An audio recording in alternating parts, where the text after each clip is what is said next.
बाबा जी से एक औरत ने पूछा, हमें शौहर की इताअत का हुक्म दिया गया, जबकि शौहर को हमारी इताअत का हुक्म क्यों नहीं दिया गया? ये हुकूक निस्वां के खिलाफ नहीं?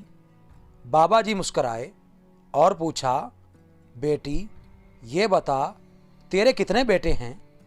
औरत बोली, 3 हैं। फरमाया, तुझे एक मर्द की इताअत का हुक्म दिया और 3 मर्दों को तेरी इताअत का पाबंद बना दिया, और वो भी ऐसा सख्त पाबंद कि उनकी जन्नत तेरे कदमों के नीचे रख दी। तुझे इख्तियार दिया कि शौहर पसंद नहीं तो अलहदगी का मुतालबा कर सकती है, मगर तेरे बेटों को ऐसा कोई इख्तियार नहीं दिया, उन्हें हर हाल में तेरा पाबंद बना दिया। मेरी बेटी, रोटी के बाद इंसान का सबसे बड़ा हक इज्जत है, और वो तुझे मर्द से ज़्यादा मिली है।